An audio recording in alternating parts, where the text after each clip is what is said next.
Hi there, we're Mike and Brenda Baker, and today we're going to be talking about 3 ways that remarriage changes you.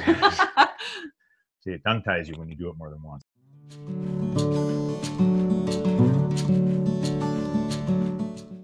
So, makes people more cynical. We become more cynical after divorce and becoming married again because, well, quite honestly, we've been hurt, or maybe we did the hurting and we hurt as a result of that. So we don't trust anybody. We question everybody, but we don't have to. Once again, these are choices. All right. Cynical is something that we do as a self-defense mechanism, because therefore, if I question everybody else, I don't have to get hurt again. Mm-hmm. Yeah, and really being cynical is kind of part of the grieving process. You're grieving that relationship. You're grieving not being able to be one with that person anymore. And it's hard. We understand that, but there is a way to effectively move forward. Mm-hmm. Even if you don't want to be with them anymore. But just remember that your cynicism is affecting your kids. It's affecting your family. And even for those of you who don't have kids, but it's affecting your family. It's affecting your immediate friends, your coworkers, because they can see that. You get that little pinched look and you side eye everybody and you question everybody. So we need to step out of that. We have to determine that what happened to us has happened to many other people, will happen to many other people, and they didn't die. It wasn't the end of their existence. And really, it's time to heal. It's really time to heal. You can't just keep going over and over on the same thought pattern. You've got to learn to let it go and let yourself heal from it. Yeah. So that actually leads into number 2. Okay. And number 2 is we feel judged by others. Now, part of the reason we become cynical is because we feel judged, although the two actions are completely separate. So we feel that everybody around us wonders, well, what's wrong with them? Well, why couldn't they keep their marriage together? Well. So. Right. I remember when I got divorced, I felt such shame. I felt terrible because not only were my parents right about my ex-husband, because they had told me that guy was not good, okay? But I was young and I assumed that I knew everything. Not only did I feel just so embarrassed by that, but I felt such shame. And I felt like, great, now I'm never going to make a good choice. Now I'm never going to be married. I just went crazy on the negatives. I didn't look at any of the positives. In my situation, my son came out of it. And thank goodness for him, because I have no way of knowing if I would have gotten a clue if I wouldn't have had my son.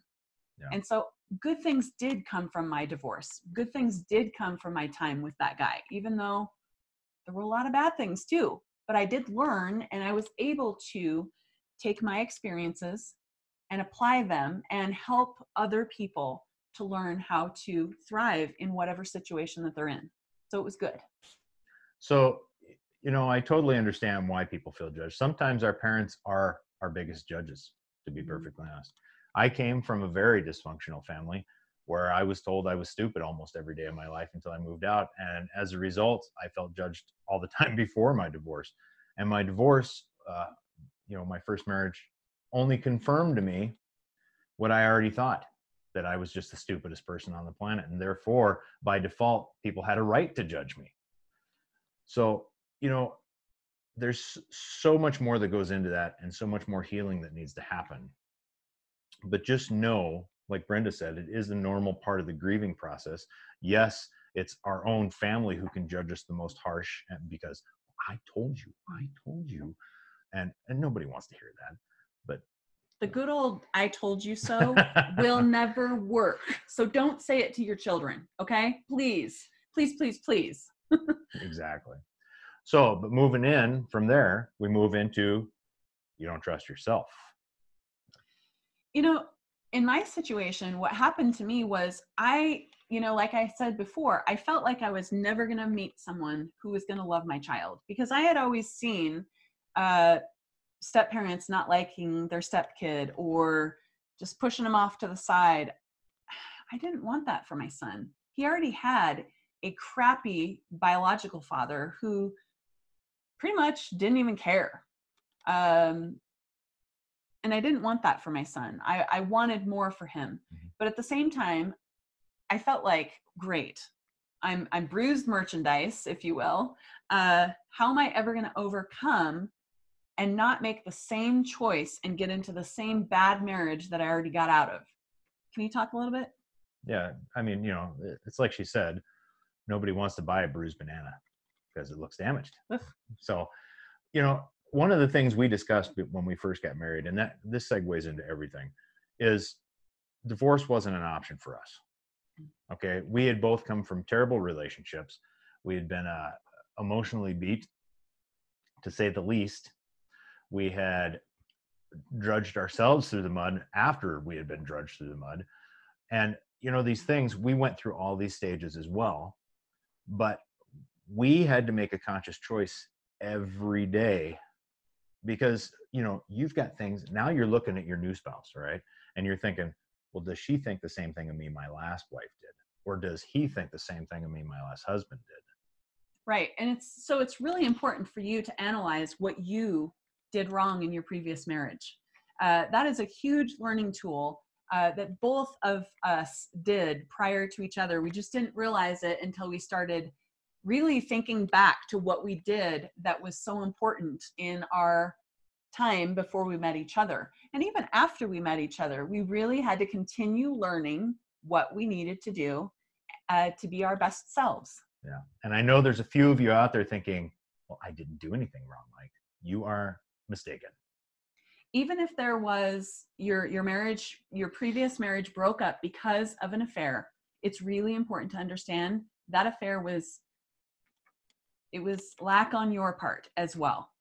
We're not saying it was right of your spouse to go and have an affair. No. That is what happened to both of us.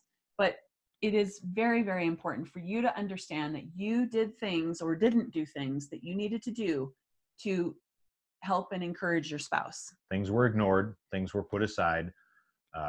Things weren't handled. It doesn't matter. Like Brenda said, we're not placing blame, but if you are not willing to accept the fact that you had some of the blame in that, then we have other issues we've got to talk to you about, because really, in order to move forward, you've got to deal with those. And wouldn't you say, Hen, that was another really key point of something that we did, was we accepted the responsibility that we needed to in order to change? Yeah, absolutely. Yes.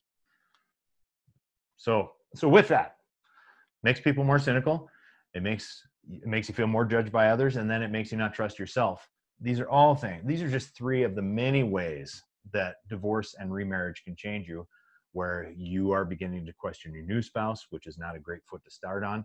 So recognize those things, begin to change those things. There is a million tools out there for you to work on trusting yourself, for you to work on trusting your spouse. And trust me, if you're remarried, your spouse wants you to trust them. They don't want to repeat any more than you want to repeat. No, but you've got to do the work to establish that trust within your own self, within yourself. Well, great English there. But you also have to establish the trust and continue on establishing the trust between you and your spouse. Exactly. So that's it for now. We thank you so very much for letting us share our story with you, so that we can help to empower you with tools and tips that will help you in your family, your remarriage, and with your stepchildren. We hope that you'll join us again on the next episode, and we're so thankful that you have been here with us. We'll talk to you soon.